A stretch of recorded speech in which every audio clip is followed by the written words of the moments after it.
OK. Bonjour à tous. Déj tout d'abord, je vous remercie d'être venus. Heu, c'est un c'est la première fois que je vais donner cette, présentation, donc n'hésitez pas à me faire vos retours après. Alors, donc ce en fait, votre product manager ou autre vous a demandé d'ajouter, en fait, une gestion de permissions dans une application. Soit ça a été complexe, soit, mal fait et on doit le maintenir dans le futur. Bref, on est tous plus ou moins passés par là. On sait qu'il faut le faire, c'est un sujet important. Par contre, on ne sait pas forcément comment, ni quelles sont les conséquences des choix qu'on va faire. Et du coup, c'est ce qu'on va voir aujourd'hui ensemble. On va voir comment le faire et ce que chaque choix va impliquer. Je vais me présenter pour commencer. Je m'appelle Céline Louvet, je travaille chez Shine, je suis lead développeur chez eux. Au quotidien, je suis développeuse back-end. Je me suis spécialisée dans les architectures cloud. Et j'aime particulièrement tout ce qui est phase de recherche de stabilité, de qualité d'une plateforme. Heu, J'aime bien dire en général que c'est le moment où on passe de, on produit vite à on produit bien, en fait. C'est ma spécialité personnelle. Alors Shine, qu'est-ce que c'est? C'est un compte pro en ligne, pour, les entreprises et les indépendants. Il est accessible sur une application ou une web app. Il combine le meilleur des 2 mondes entre la banque traditionnelle et la néobanque qui est fluide et simplifié. Avant de poursuivre, j'aimerais présenter l'exemple qui va nous accompagner tout au long de cette présentation. C'est une application qui va évoluer au fil du temps. On aura une première version simpliste, comme, si on devait développer un MVP et une deuxième version un peu plus riche plus tard, quand on a plein d'argent à dépenser. Alors le MVP, donc il s'agira d'une plateforme de type, système enfin, site de blog. J'ai mon propre site de blog, je veux publier des articles dessus. Voilà, un truc, fait à la main entièrement. On a une série de fonctionnalités assez standards, basiques. On a tout ce qui est, administrateur. On va ajouter un administrateur ou le supprimer. C'est plus ou moins nos utilisateurs. On veut pouvoir manipuler des brouillons, en créer, en supprimer, les lister, les modifier et puis on veut aussi pouvoir, publier un brouillon et à partir de là, on va avoir toutes les fonctionnalités orientées vers les articles publiés, tels que les lister et les visualiser. On va répartir toutes ces fonctionnalités en 2 applications. On va avoir une première interface, dite d'administration, basique, qui sera uniquement accessible aux administrateurs et une interface publique accessible à tous. On va associer à chacune de ces interfaces une persona dédiée pour la suite. On va avoir Marc, notre administrateur. Il a le droit de tout faire dessus. Et Lucie, elle, c'est, une utilisatrice, pardon, qui va être là surtout pour consulter des articles. OK, la deuxième version maintenant. L'application a évolué. En fait, elle est devenue entre-temps une plateforme de blog. C'est-à-dire que maintenant, un utilisateur qui se connecte dessus peut se créer un site et publier des articles sur son propre site. Un exemple pourrait être Overblog. Je ne sais pas si les gens sont trop jeunes pour connaître dans la pièce, mais voilà, ça date. En tout cas, voilà, ça pourrait être Overblog typiquement.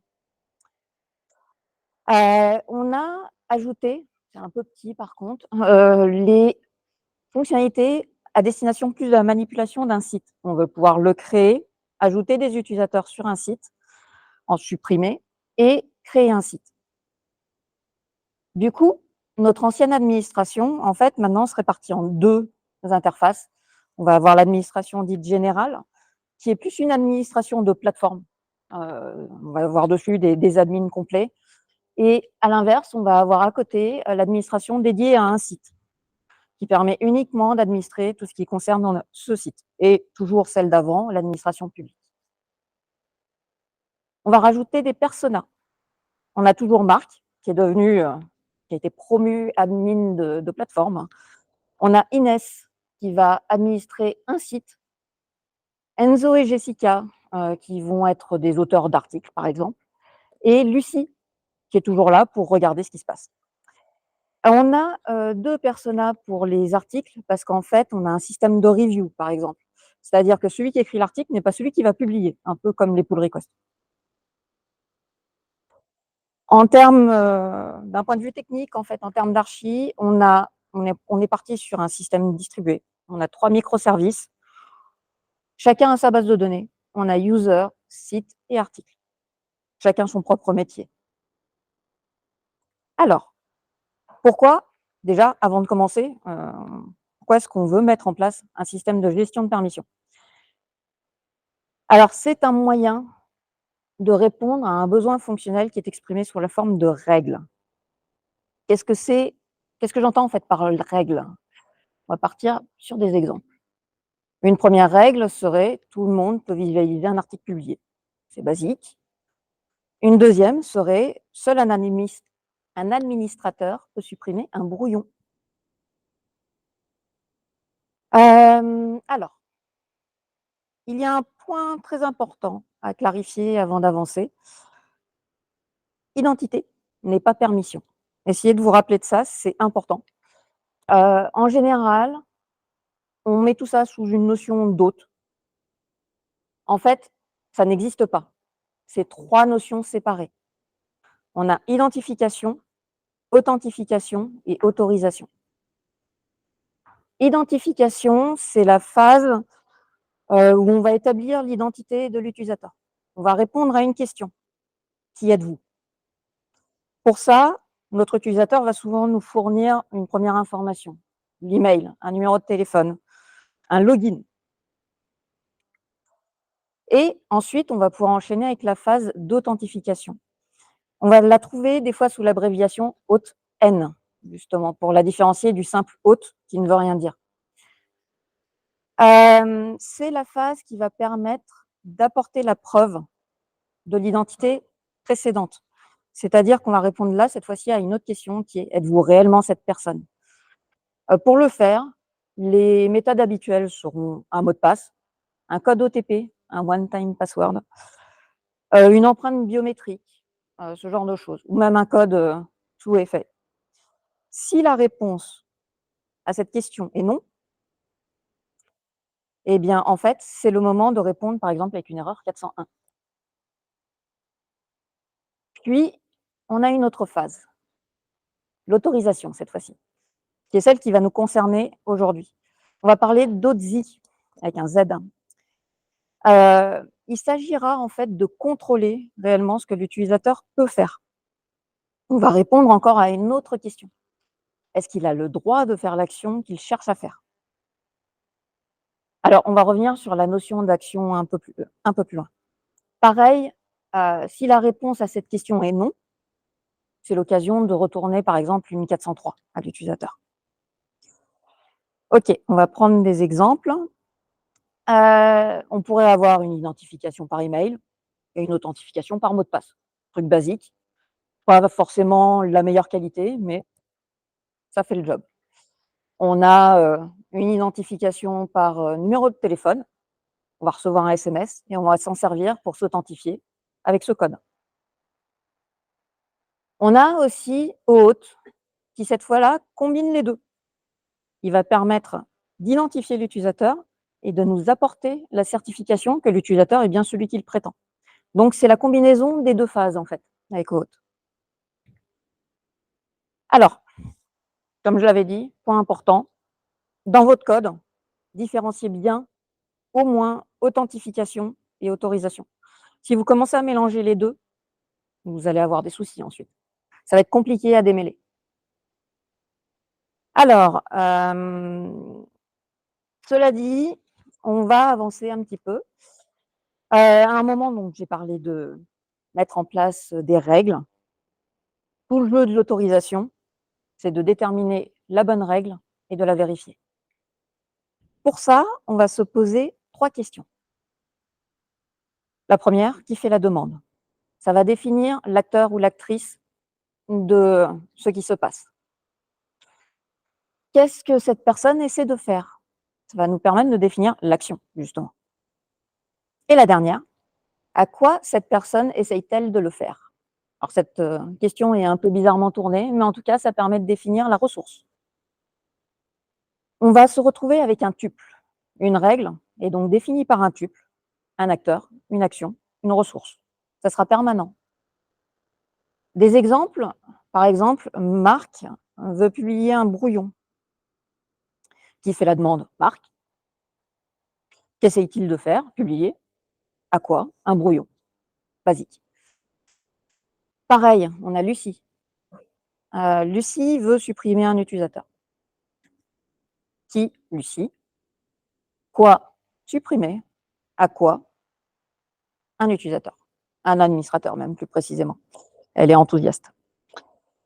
Alors, on a des notions qui sont nécessaires pour la suite, parce que sinon je vais utiliser des mots. Si on ne les a pas clarifiés ensemble, il vaut mieux qu'on passe dessus un petit peu avant. Je ne sais pas s'ils vont vous parler. La première notion sera la révocation. Je ne sais pas qui dans cette salle sait ce que ça veut dire de révoquer un utilisateur? Non. Eh bien, on va le faire. Du coup, la révocation, c'est de supprimer les droits d'un utilisateur, tout simplement. Pourquoi est-ce qu'on aurait besoin de le faire? Eh bien, quand il change de droit, quand il quitte une société ou, et là c'est critique, quand on a une fuite d'identifiant.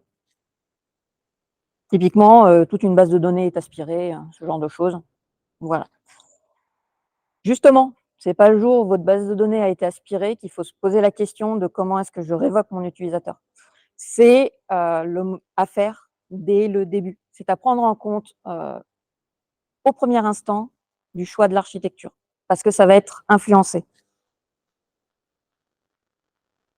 Ensuite, la deuxième notion, c'est la délégation de droits. Qu'est-ce que c'est? C'est la transmission des droits d'un utilisateur. Ça interviendra quand un service va en appeler un autre. L'utilisateur déléguera au premier service ses droits pour qu'il appelle le suivant. Et là, on va couvrir 2 notions ensemble, et ça sera les dernières. C'est la décision et son exécution. La décision, en fait, est la réponse de l'autorisation. Elle est binaire. Elle est de type oui ou non. L'utilisateur est autorisé ou il est refusé. Rien de plus. Elle va s'appuyer sur 2 choses. Tout d'abord, les règles. On va parler de logique d'autorisation, c'est les règles qu'on a définies avant. Et elle va s'appuyer sur le tuple dont on a parlé juste avant. Acteur, action, ressource. Ça va nous permettre de définir les données de l'autorisation. L'exécution, alors j'utilise des mots en français, mais vous allez trouver dans la littérature enforcement et enforcer. L'enforcer, c'est lui qui va appliquer la décision. Son rôle est de savoir comment traiter la décision. Typiquement, si on a un refus, ça va être l'enforcer qui va décider si on retourne une erreur 403, si on redirige l'utilisateur, si on déconnecte l'utilisateur, par exemple. Alors, comment ça va se passer? Donc, notre utilisateur a une demande. Ça va déclencher une requête qui va être interrompue par l'enforcer. Il va en extraire notre super tuple et le transmettre à la couche de décision. La couche de décision va décider. Il est autorisé ou il est refusé. Ça retourne au niveau de l'enforcer qui pourra alors faire appliquer cette décision et répondre à l'utilisateur. Alors, pareil, du coup, retenez ceci, si vous avez un truc à tester, c'est votre enforcer au milieu. C'est lui votre barrière de sécurité. Si lui fait n'importe quoi, votre sécurité est une passoire. Alors, les exemples. On reprend Marc qui veut lister nos brouillons. Alors, Marc fait sa demande, ça arrive à l'enforcer. Enforcer qui transmet à la décision. On va vérifier qu'on a le droit de le faire. La règle, seul un administrateur peut lister les brouillons. Oui, il est administrateur, tout va bien. Donc, on peut lister et appeler la couche métier. La réponse sera remontée jusqu'à l'utilisateur.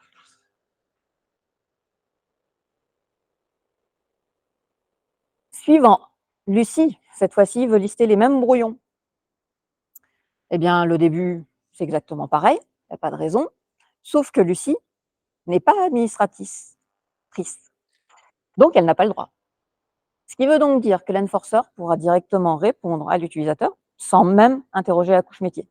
Donc notre couche métier est protégée complètement par l'enforcer. OK, comment ça va se passer, dans le cas du monolithe? En fait, on a un seul service, donc serveur. Il va contenir directement nos 3 couches. On a l'enforcer, la décision et la logique métier. OK. On va se concentrer maintenant sur les types d'architecture et notamment les 2 plus connus. Alors oui, avant de poursuivre, je vais faire un postulat. Nous sommes en système distribué parce que comme vous venez de le voir, avec le cas du monolithe, tout étant dans le même service, en fait, il y a pas vraiment de sujet, d'architecture. Tout est couvert. Donc on va être sur un système distribué multiservice. OK, on a 2 types d'architecture. On a la centralisée et la décentralisée. Il en existe d'autres. Il y a des hybrides des solutions. Ah, mais sinon, on y sera encore demain.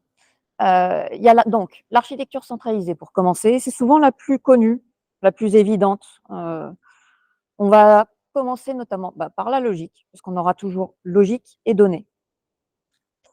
Alors, architecture centralisée veut dire logique centralisée. Logique de décision, pardon, centralisée. Nous allons nous retrouver avec un service dédié. C'est lui qui sera en charge d'autoriser ou non un utilisateur. C'est lui qui, du coup, portera notre logique de décision. Et donc l'implémentation des règles. Dans quel cas est-ce qu'on va choisir d'être en centralisé? Alors lorsqu'on a une logique qui est commune à plusieurs services. Ça va nous permettre d'éviter de la dupliquer au travers de toute notre application. Elle sera centralisée en un seul point.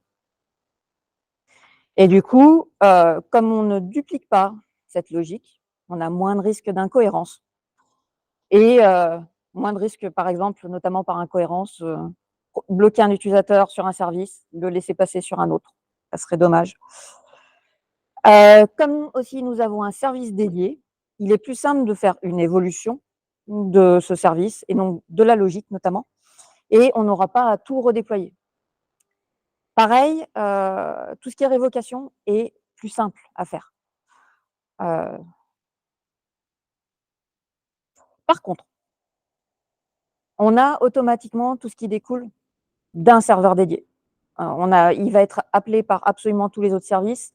On a créé un superbe SPOF, un single point of failure. Il est magique celui-là. L'autre, c'était l'authentification en général. De plus, comme toute vérification va passer par un appel réseau à ce service, on rajoute de la latence. C'est à prendre en compte. Alors en détail, pour chaque service, on va avoir un enforcer en plus de sa logique métier et donc on a notre service dédié à côté.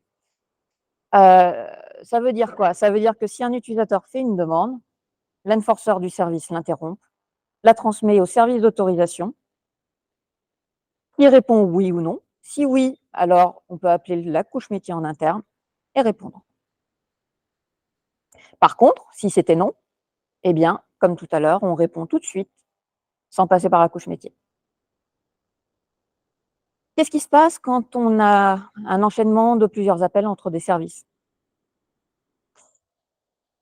Alors, comme avant, ça va être interrompu par l'enforcer du premier service qui va aller vérifier si l'utilisateur a le droit.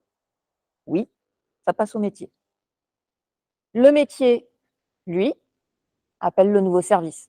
C'est interrompu par ce nouveau enforcer qui va faire pareil. Il va aller vérifier si ce petit appel, l'utilisateur a le droit de le faire. Si oui, eh ben, hop, on a une réponse.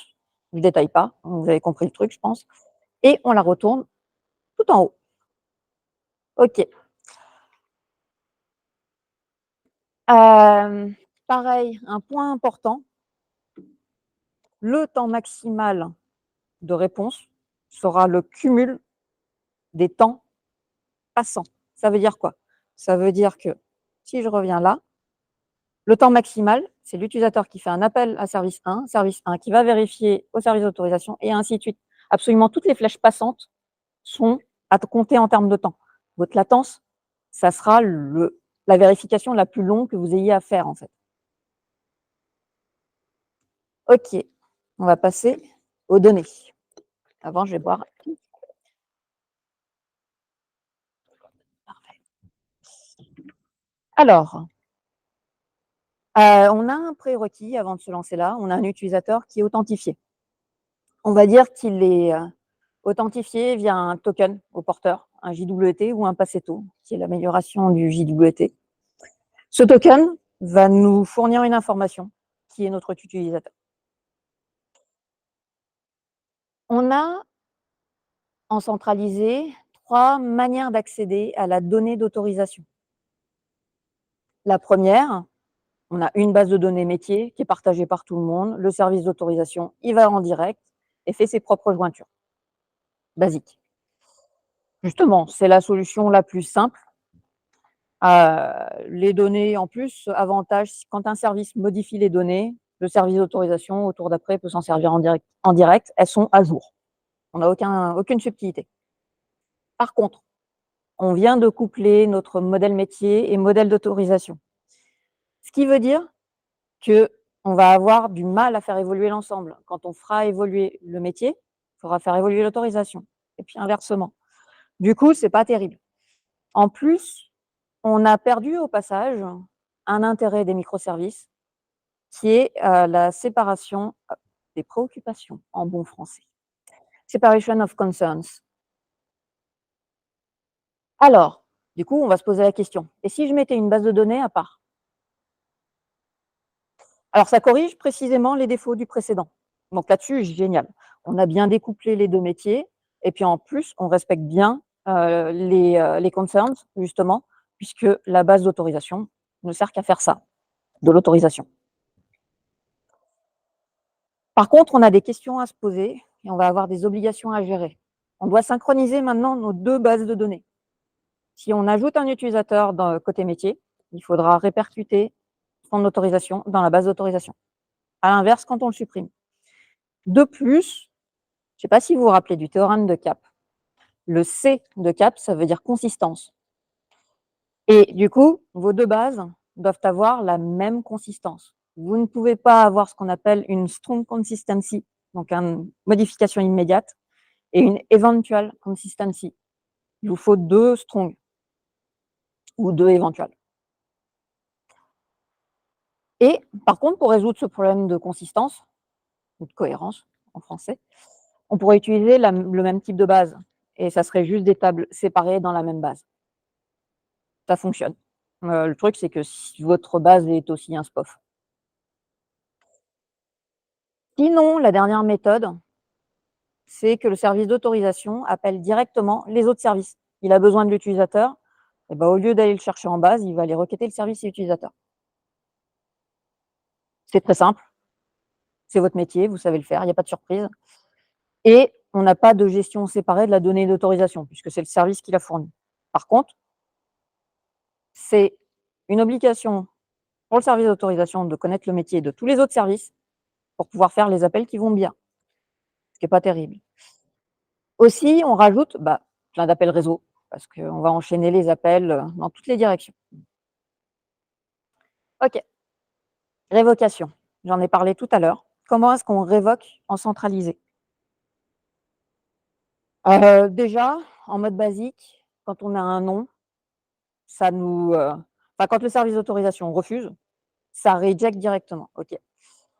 Donc il suffit, a priori, de supprimer les données de l'utilisateur côté autorisation. C'est très basique.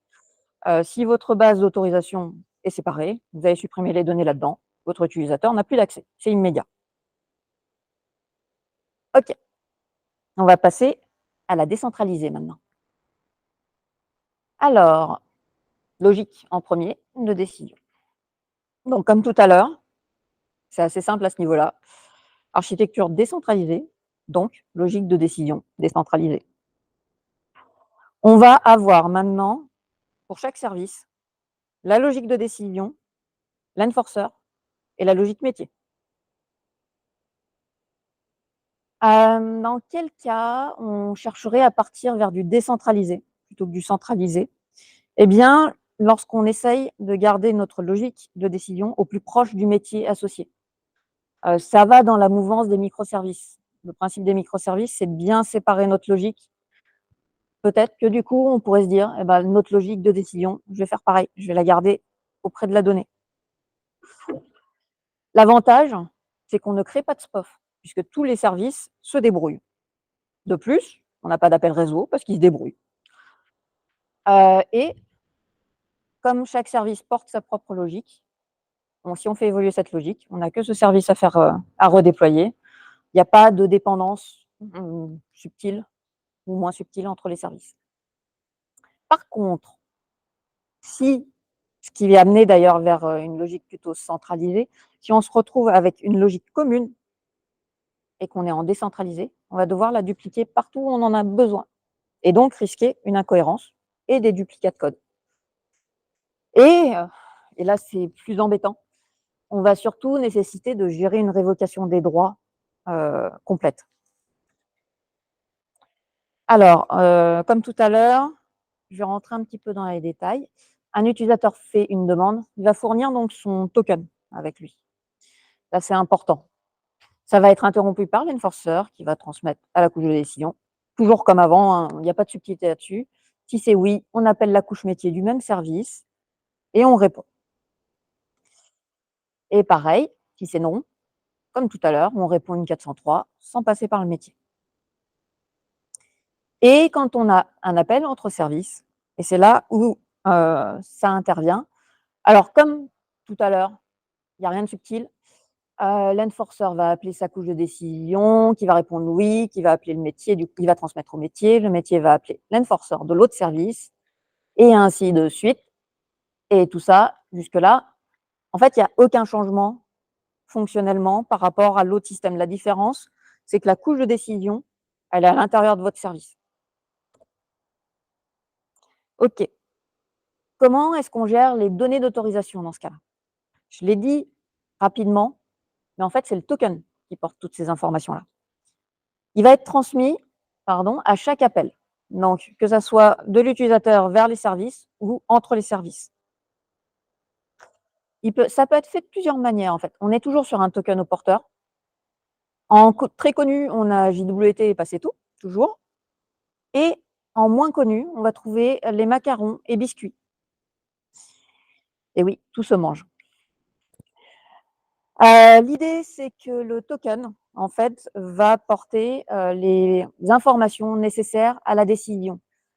S'il y a un rôle utilisateur, pourquoi pas, mettons-le dedans. S'il y a des identifiants nécessaires, mettons-le dedans aussi. Ce qui fait qu'il sera transmis entre les 2 services et c'est là où, tout à l'heure, je parlais de délégation. L'utilisateur va déléguer son token à service 1 qui va l'utiliser pour appeler service 2. Donc en fait, quand service 1 va appeler service 2, il va simuler l'utilisateur. Macarons et biscuits ont une spécificité par rapport aux autres. Ils apportent notamment une atténuation des droits. C'est-à-dire qu'en fait, en fonction du besoin, ils vont créer à la volée un token avec des droits spécifiques, notamment moins de droits. Qu'est-ce que je veux dire par atténuation? Disons que l'utilisateur fournit un token avec plein d'informations en entrée. Quand service 1 va appeler service 2, il ne va garder de ce token que ce qui est réellement nécessaire et en régénérer un nouveau qui aura une durée de vie beaucoup plus courte. Sur le sujet, notamment sur Biscuit, je vous conseille une présentation de Clément Delafargue et de Geoffroy Coupry à des Vox de cette année. Ils rentrent pleinement en détail dessus. C'est les 2 créateurs entre autres, de Biscuit. Alors c'est implémenté en Rust, il y a plein de trucs. Ils ont fait plein de choses. OK, la révocation en décentralisé. Tout à l'heure, j'ai dit que c'était un gros sujet. Comme en fait votre token porte toutes les informations, si un token fuite, eh ben, il emmène toutes les informations. On est d'accord? Et donc, il va falloir révoquer un token cette fois-ci. Alors, il y a des règles à respecter. Tout d'abord, mettez une date d'expiration dans vos tokens. Comme ça, ils vont se faire révoquer naturellement, en fait. C'est bête à dire, mais Si vous leur laissez qu'une durée de vie d'une heure, au pire, vous avez une fuite d'une heure. Faites des tokens uniques. Alors, qu'est-ce que j'entends par unique? Ce token-là, à droite, n'est pas unique.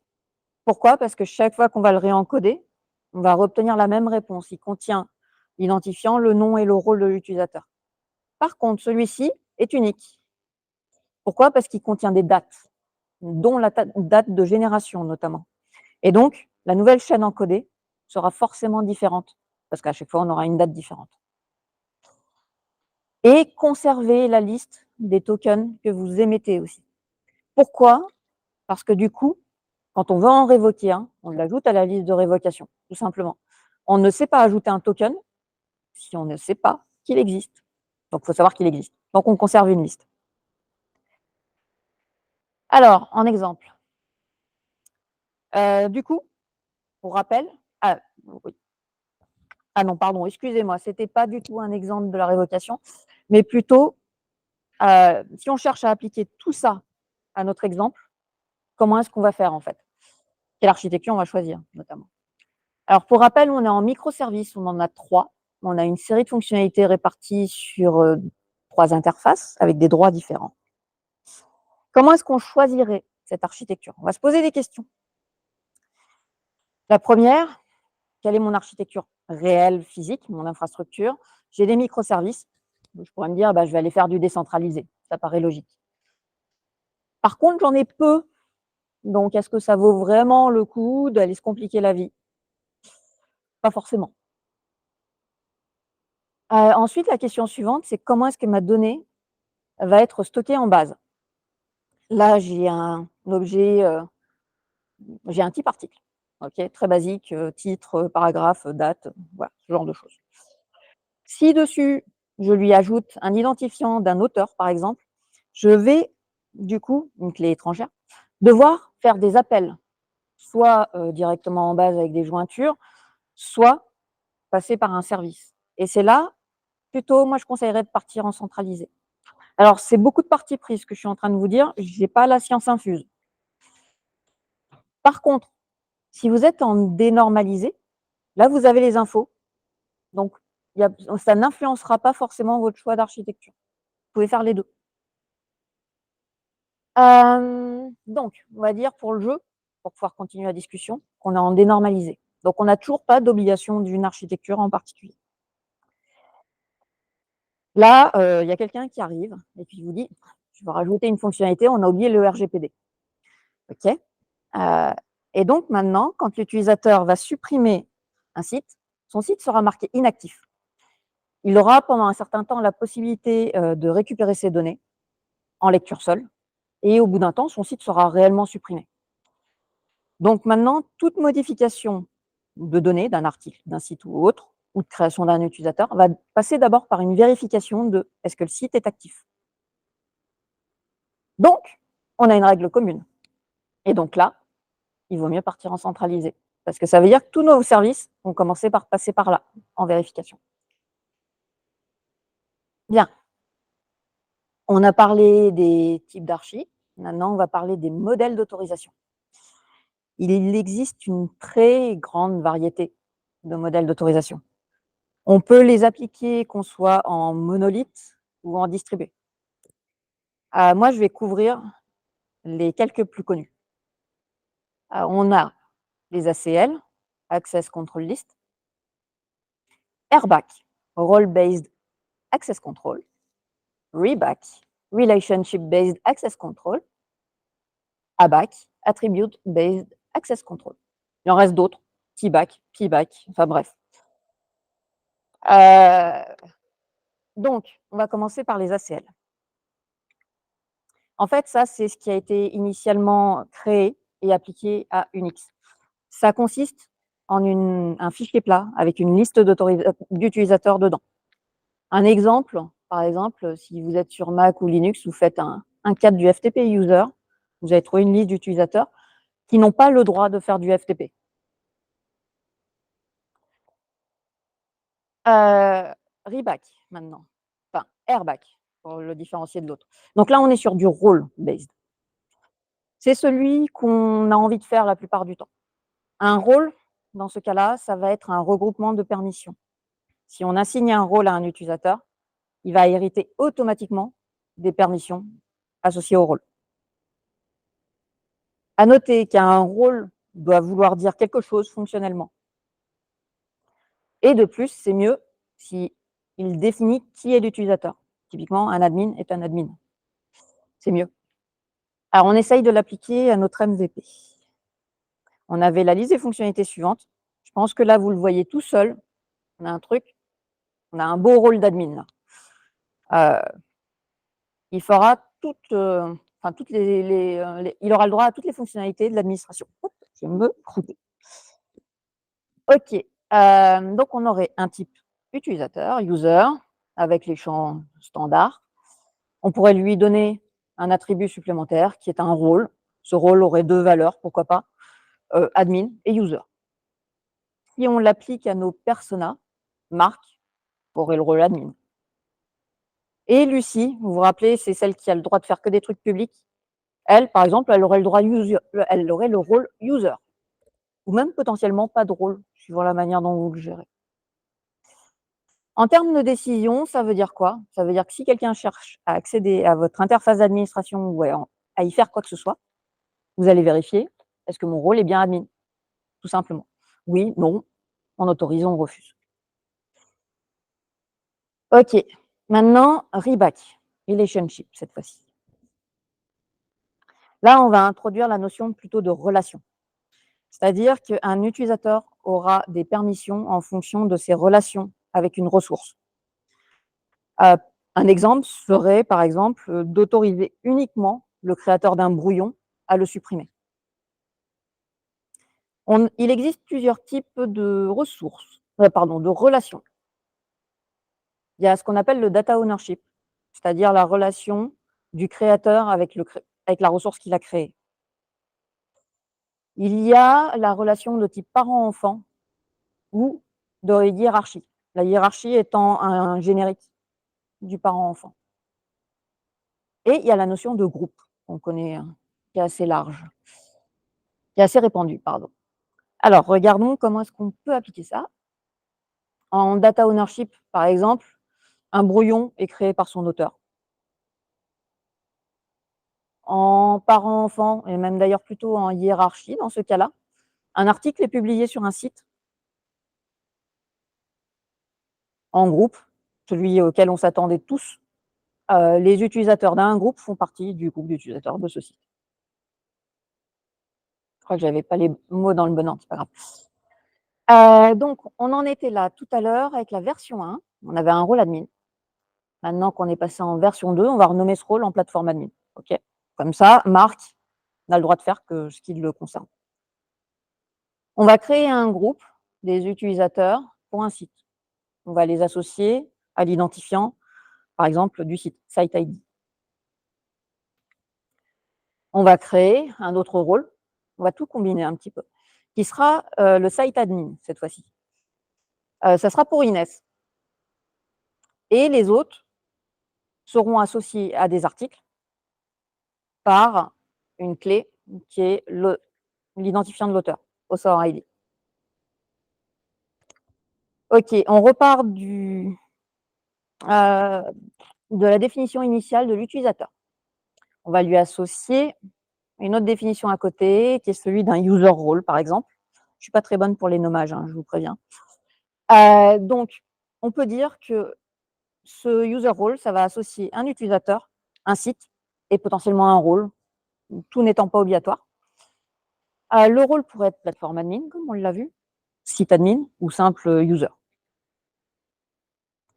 Marc aurait le rôle plateforme admin, comme on vient de le voir. Inès aurait le rôle site admin et l'identifiant du site sur lequel elle est admin. Et Jessica, elle, serait juste sur un site. Elle n'a pas de rôle. Très bien. Elle est autrice. Dans le cas donc d'un utilisateur qui cherche à accéder à l'administration d'un site, on va vérifier que le site auquel il est associé est le bon, basiquement. On l'autorise ou pas. Là où ça devient un peu plus complexe, c'est un utilisateur qui cherche à supprimer un brouillon. Là, on applique la règle, qui dit qu'on vérifie d'abord si l'utilisateur, est bien associé au site, s'il a le droit. S'il est associé au site, ensuite, on va aller vérifier qu'il est bien l'auteur du brouillon et supprimer. OK. La dernière, attribute, cette fois-ci. Alors oui, avant d'avancer, en fait, je ne vous l'ai pas dit, mais quand j'ai fait typiquement celui-là, j'ai défini des attributs. Et donc, ça, c'est un modèle générique des précédents. En fait, un rôle sur un utilisateur est un attribute. Une relation, c'est des attributs aussi. Donc, un attribut, c'est une valeur qui permet de définir une permission, tout simplement. Un exemple, dans notre cas, un site ne peut être modifié que s'il est actif. On aurait un super attribut sur site. Il existe plusieurs types d'attributs. On a l'attribut de l'acteur, la personne qui fait l'action. On a l'attribut de la ressource sur laquelle il cherche à faire son action, l'attribut de l'action aussi. Est-ce qu'il cherche à fermer le site, par exemple? C'est un attribut. Et donc, on va voir comment appliquer ça. On va regarder le type site cette fois-ci. On va lui rajouter un petit booléen, isActive. C'est notre attribut, il est là. Donc maintenant, pour supprimer un brouillon, et là j'ai enlevé la vérification de l'auteur parce que sinon ça ne tient pas dans l'écran, mais globalement, on va enchaîner des vérifications. Est-ce que l'utilisateur est bien autorisé sur ce site? Est-ce que le site est actif? Est-ce que l'utilisateur est bien l'auteur du brouillon? Et toc, toc, toc, et on déroule les permissions. Voilà, donc je vais conclure, parce que je pense que j'approche de la fin. Donc comme on vient de le voir, il existe beaucoup, beaucoup de possibilités. J'ai juste fait un tour d'horizon très rapide et de très haut niveau. Si vous vous penchez sur le sujet, vous en découvrirez beaucoup plus. On a des modèles qui sont intéressants, dans ceux qu'on vient de voir. Ils vont apporter beaucoup d'avantages et certains inconvénients pour certains. Donc on va faire un petit tour de tout ça. Est-ce qu'une architecture est meilleure que l'autre? Non. Voilà. Je n'ai pas de réponse magique à cette question. Ça va dépendre de votre situation et de votre besoin, en fait. Comment est-ce que vous la choisiriez? Alors là-dessus, en fait, on va se poser des questions ultra basiques. Revenez à votre besoin. En tout cas, c'est mon conseil personnel. De quoi vous voulez vraiment, enfin, de quoi vous avez vraiment besoin de faire. Et aussi, quelles sont vos contraintes? Il y a des choses dans votre application que vous ne pourrez pas contourner. Faites avec, choisissez en fonction. Et pareil, comme toute solution apporte des avantages et surtout des défauts, quels sont les défauts que vous êtes prêts à accepter? Il y a des équipes où on va se dire: «Moi, je préfère du centralisé parce que on va s'appuyer sur une technologie qu'on connaît et on saura mieux gérer», même si la solution décentralisée était plus adaptée. C'était la contrainte, notamment. Et le défaut, c'est, bah, tant pis, on aura un SPOF, on fera de la redondance, on mettra plusieurs instances. Voilà. Je rappelle les petits points importants que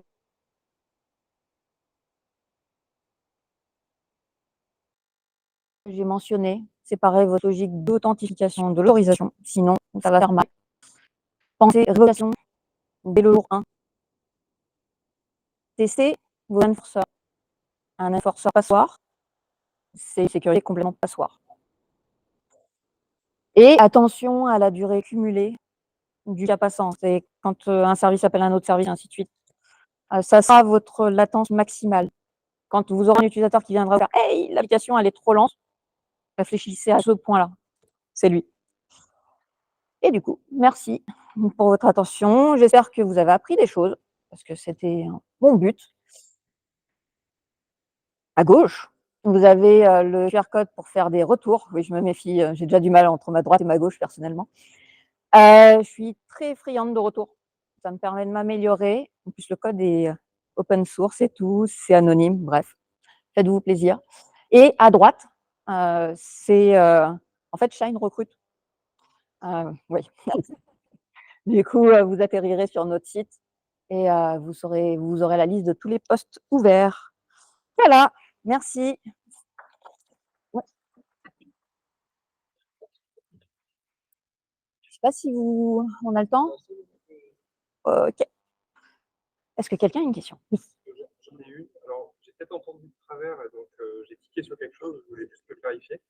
Je me dis, ça c'est ce que je retiens, hôte, cumule identification et autorisation. Oui, et authentification. Et authentification. En fait, ma compréhension, c'était que c'était OpenID Connect qui avait ce doublé-là, que hôte n'avait que la partie autorisation. Alors, ça dépend en fait. En effet, tu as raison, c'est OpenID Connect qui apporte la certification. Là-dessus, ça c'est vrai. Autre, c'est un peu une implémentation qu'on va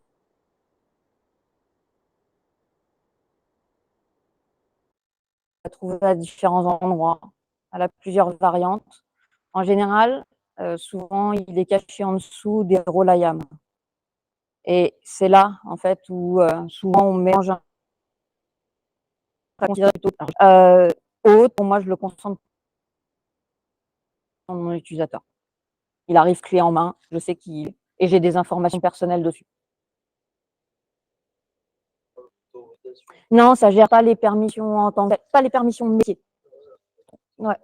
Non, mais moi, c'était l'identité. C'est-à-dire que pour moi, par exemple, si je dois identifier une personne, ce sont d'autres endpoints que les endpoints autres que je vais avoir. Autres va me donner les rôles et OpenID va me donner qui. Oui.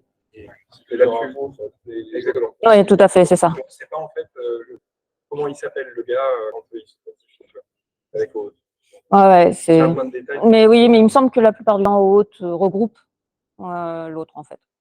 Pour ça que en effet, j'ai fait un mix entre eux. Ouais, c'est ça. C'est une petite couche supplémentaire. Ouais. Est-ce que j'ai répondu à ta question? Oui. Est-ce que quelqu'un d'autre a envie de poser une question? Sinon, je vous libère. Oui. Je sais plus si je te l'avais posé la dernière fois et peut-être que tu as répondu pour parler. Mais je réessaye. Pas d'autres complot là-dessus. Tu avais choisi quelque chose de particulier dans ce que tu nous as listé ou tu avais choisi différent? Alors, en effet, Philippe note un point important. Il y a des choses dont je n'ai pas le droit de parler. Je suis dans le domaine bancaire. Si je leak comment on fait notre sécurité, demain, je ne travaille pas forcément. Du coup, non, mais je peux répondre en partie à ta question. On a analysé tout ça. On s'est posé les mêmes questions. On a fait des choix techniques. On a une plateforme très hautement microservice chez Shine. Quand je dis très haute, on avait une centaine peut-être de microservices et à peu près le double de Cloud Function, donc des mini microservices. Donc on est sur de la grosse plateforme microservices avec des événements dans toutes les directions. C'est là où en fait la sécurité est vitale. Chaque service doit bien avoir ses propres trucs. Et on avait fait un choix. Et récemment, on a quelqu'un qui a débarqué et qui nous a dit vous avez oublié un truc. Et on a regardé, on a fait oups. Et on est en train de revenir sur notre choix. Et on est en train de tout remettre en cause parce qu'en fait, le premier choix, on avait oublié un point important. Donc voilà, je ne peux pas en dire plus. Oui. Comment est-ce que ça se déclenche? Là, tu as beaucoup montré des services qui appellent d'autres services. Moi, je suis pas fan sur l'architecture. Souvent, on va avoir de la synchronisme. Oui. Plus événementiel, d'autres services. Comment on va. Est-ce que tu as eu le cas d'aller passer ces informations et gérer l'autorisation dans un système un peu plus événementiel? Oui. Et en effet, il faut se poser la question de comment notre événement porte l'information. Et il n'y a pas 40 solutions. Ouais. Oui. Il faut identifier l'événement, en fait. Il faut transmettre le truc et voilà. Mais en effet, Les architectures avec que des microservices, c'est bien, mais vous allez mettre de la latence assez rapidement, suivant ce que vous essayez de faire. Ça dépend vraiment de votre besoin. Posez-vous vraiment plein de questions. Il n'y a pas de bonne solution, il faut toujours y réfléchir.